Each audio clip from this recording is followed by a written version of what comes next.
Untuk vlog kali ni, jom ikut saya dengan anak saya pergi pasar malam, beli grocery sikit. Lepas tu jalan-jalan dekat sekitar situ lah.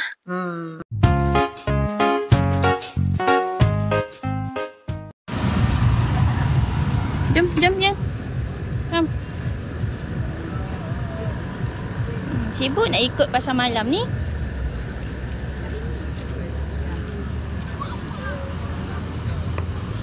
Dekat tak ya? Dekat tak? Yan, katak Yan. Tak?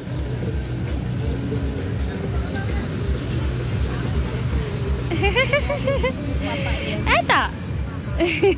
Jom.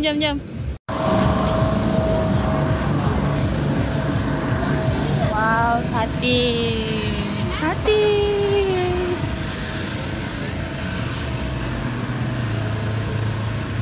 Mainan banyaknya. Yang ni ke bajunya tu? Bukanlah.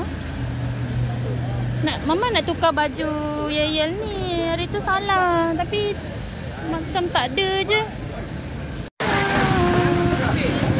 Oh, ada ikan ya. Ikan. RM10. Itu semua buah. Wow, banyaknya buah.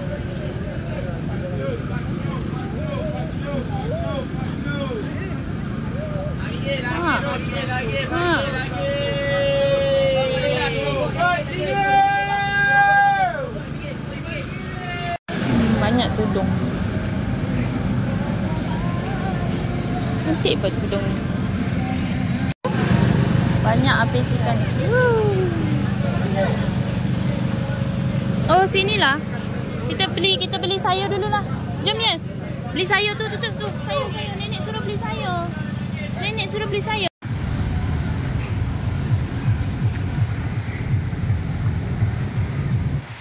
Budak ni ajak jalan-jalan pula.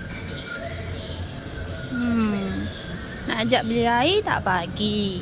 Nak ajak balik tak bagi. Ajak jalan-jalan.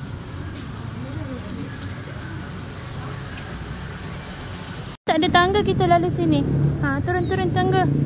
Hati-hati tengok bawah.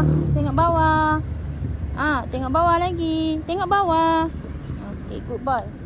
Ya nak pergi mana? Banyak kedai tutup ya. Tengok. Mana yoyo ya? Mana yoyo ya? Yoyo mana ya? Pandainya. Tunggu. Jom. Ya. Ya.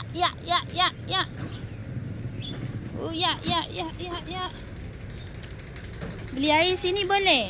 Tak boleh. Iya. Naik lagi. Dia kedai tutup dah. Banyak kedai tutup dah. Tengok. Kedai banyak tutup.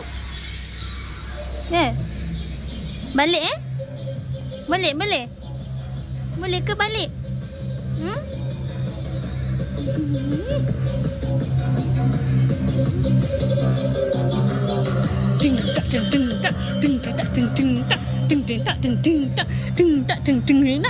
Geram pipi ni. Seronok. Jalan seronok. Jom. Balik okey? Okey, jom. Beli keropok RM4. Lepas tu daun sup, daun bawang RM4. Daun sup, daun bawang. Total lah dua ni RM4. Lepas tu ni ikan. Daun bawang tu beli RM4. Daun bawang dengan daun sup RM4. Yang ini ikan ni dapat tak tahu berapa ekor ni. 3 pinggan RM5. Ikan apa? 3 pinggan RM5 tapi ikannya kecil lah. Ikan kecil. Ikan selah dengan ikan cencaru.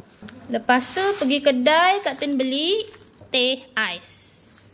Ini ikan selah, ikan cencaru. 3 RM5. 3 pinggan RM5. Yang ini ada 5. Ni ada 5. Jadi ikan selah ada 10. Ikan cencaru ada 6. Tapi kecil lah. Kecil. Ni pun kecil. Tapi okey lah. Murah juga.